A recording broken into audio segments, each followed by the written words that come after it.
Hello friends, welcome back to our channel. ఈరోజు మనం ఎటువైపుకో ఈ బంధం ఫోర్త్ పార్ట్ చూద్దాం.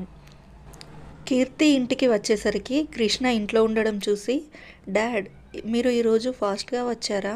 నాకు కొంచెం లేట్ అయింది అంది కీర్తి. అవునమ్మా, నువ్వు ఫ్రెష్ అయ్యిరా అన్నాడు కృష్ణ. ఓకే డాడ్ అని రూమ్లోకి వెళ్ళింది కీర్తి. కీర్తి ఫ్రెష్ అయి వచ్చేలోపు ఆనియన్ పకోడీ చేసి తీసుకుని వచ్చింది సునంద. కీర్తి వచ్చి wow ma'am, thank you so much అంటూ తీసుకుంది.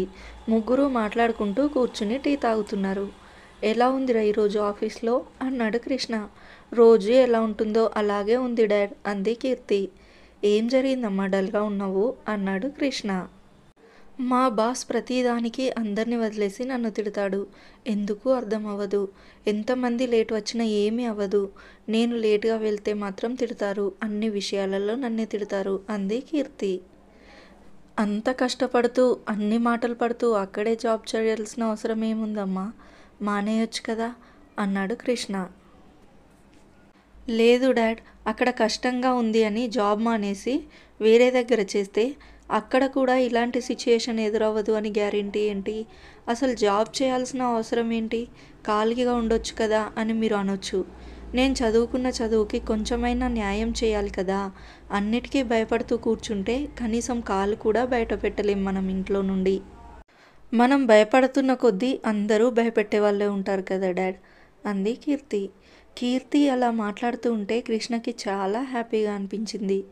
ఎస్, నా కూతురు ఏదైనా ఎదుర్కోగలదు అనుకున్నాడు మనసులో. అలా అనుకుంటూ అందరికీ ఎదురు తిరిగి మాట్లాడితే ఎవరు ఏ టైంలో ఏం చేస్తారో తెలియదు కదా. జాబ్ మానేసి ఇంట్లో ఉండు అంటే వినవు నువ్వు. అన్నీ అలా చెప్తూ ఉంటే నాకేమో భయంగా ఉంటుంది అంది సునంద. మా, నువ్వు అన్నిటికీ అలా భయపడితే ఎలా? ఏ ప్రాబ్లం రాకుండా నన్ను నేను కాపాడుకోగలను. నువ్వేం టెన్షన్ పడకు అంది కీర్తి. తను నా కూతురు, ఏదైనా ప్రాబ్లం వస్తే ఎలా ఎదుర్కోవాలో తనకి తెలుసు. నువ్వేం వర్రీ అవ్వకు అన్నాడు కృష్ణ. ఇంకా ఏం అనలేక అక్కడి నుండి లేచి వెళ్ళిపోయింది సునంద. కీర్తి కృష్ణ ఇద్దరూ నవ్వుకున్నారు. జాగ్రత్త అమ్మా అని నేను నీకు చెప్పనమ్మా, ఎందుకంటే నువ్వు జాగ్రత్తగా ఉంటావు. కానీ మీ అమ్మ భయం మీ అమ్మది. తన కోసమైనా కొంచెం జాగ్రత్తగా ఉండు అన్నాడు కృష్ణ.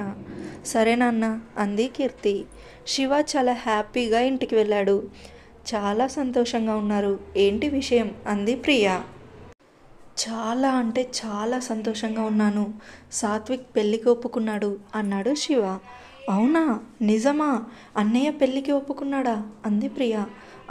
ఒప్పుకున్నాడు. ఆంటీ చాలా కష్టపడిన తర్వాత ఒప్పుకున్నాడులే అన్నాడు శివ. అవునా, ఏం జరిగింది అంది ప్రియా. సాత్విక్ పర్మనెంట్గా ఫారిన్లో సెటిల్ అవ్వాలనుకుంటున్నాడు. ఆ విషయం నీకు తెలిసిందే కదా అన్నాడు శివ. అవును, వెళ్ళాలంటే పెళ్లి చేసుకుని పాప అయినా బాబు అయినా పుట్టిన తర్వాతే వెళ్ళు అన్నారు ఆంటీ. అది కూడా తెలుసు అంది ప్రియా. ఎంత చెప్పినా వినట్లేదు అని ఆంటీ ఈరోజు సూసైడ్ చేసుకోబోయారంట అన్నాడు శివ. హో గాడ్, అవునా? ఆంటీ ఎలా ఉన్నారు ఇప్పుడు అంది ప్రియా. పాయిజన్ బాటిల్ చేతిలో పట్టుకుని వీడియో చేసి వీడికి సెండ్ చేసింది. వీడు టెన్షన్గా ఇంటికి వెళ్ళాడు. తర్వాత పెళ్లి చేసుకుంటానని చెప్పాడు అన్నాడు శివ. మొత్తానికి అన్నయ్య పెళ్ళి కొప్పుకున్నాడన్నమాట. అయితే మిగిలింది అమ్మాయిల్ని సెట్ చేయడమే అంది ప్రియా. మనం సెట్ చేయడం అవసరం లేదంట, వాడే వెతుక్కుంటాడంట. ఒక 6 months టైం పెట్టిందంట ఆంటీ. ఆ 6 monthsలో ఎవరైనా నచ్చి నువ్వు మ్యారేజ్ చేసుకుంటే ఓకే, లేదంటే నేను ఎవరిని చూపిస్తే వాళ్ళని చేసుకోవాలి అన్నారంట అన్నాడు శివ. అలా అంటే అయినా కొంచెం త్వరగా చేసుకుంటాడేమో అంది ప్రియా. ఎలాంటి అమ్మాయిని తన లైఫ్లోకి తెచ్చుకుంటాడో చూడాలి అన్నాడు శివ. చాలా మంచి అమ్మాయి వస్తుంది చూడండి అన్నయ్య లైఫ్లోకి అంది ప్రియా. మంచి అమ్మాయి వస్తుంది, కానీ వీడి కోపానికి వీడి షార్ట్ టెంపర్కి ఆ అమ్మాయి తట్టుకోవాలి కదా, అందుకే అంటున్నాను అన్నాడు శివ. వచ్చే అమ్మాయి మార్చుకుంటుందిలే అంది ప్రియా. తనకి కావలసినట్లుగా అగ్రిమెంట్కి ఒప్పుకునే అమ్మాయి కోసం సెర్చ్ చేస్తూ ఉన్నాడు సాత్విక్. ఒక 2-3 మెంబర్స్ని కలిశారు, కానీ సాత్విక్కి కావాల్సిన క్వాలిటీస్ ఆ అమ్మాయిల్లో లేవు. నెక్స్ట్ డే ఆఫీస్కి వెళ్ళాక కొంచెం చిరాక్గా కనిపించాడు సాత్విక్. ఏంట్రా అలా ఉన్నావు అన్నాడు శివ. ఏం చేయనురా, నాకు కావాల్సిన అమ్మాయి అసలు దొరకడం లేదు అన్నాడు సాత్విక్. ఏంటి, ఒక్కరోజులోనే? ఒక్కరోజు ఇలా చూడగానే ఆడ దొరికేస్తుందా? పోనీ నేను హెల్ప్ చేస్తాను అంటే వద్దంటున్నావు అన్నాడు శివ. అప్పుడు కదా నా ప్లాన్ మొత్తం స్పాయిల్ అయ్యేది అని మనసులో అనుకొని, నేను చూసుకుంటాను లేరా, నువ్వేమీ టెన్షన్ అవ్వకు, నాకు కావాల్సిన అమ్మాయి ఎలా ఉండాలో అలాంటి క్వాలిటీస్ ఉన్న అమ్మాయి దొరికే వరకు సెట్ చేస్తాను అన్నాడు సాత్విక్. సరే నీ ఇష్టం, కానీ ఏది చేసినా త్వరగా చెయ్యి అన్నాడు శివ. సరేరా అన్నాడు సాత్విక్. ఇద్దరూ ఇలా మాట్లాడుతూ ఉండగానే ఫైల్ మీద సైన్ కావాలి అని ఫాస్ట్గా రూమ్లోకి వచ్చింది కీర్తి. సార్, ఈ ఫైల్ పైన మీ సైన్ కావాలి, అర్జెంట్ అంది.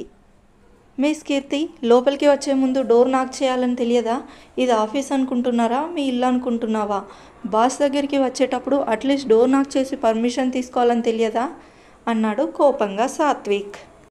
Thank you for watching. తర్వాత ఏం జరుగుతుందో నెక్స్ట్ పార్ట్లో చూద్దాం. ప్లీజ్ లైక్ చేయండి, షేర్ చేయండి, కామెంట్ చేయండి, సబ్స్క్రైబ్ చేయని వాళ్ళు సబ్స్క్రైబ్ చేయడం మర్చిపోవద్దు.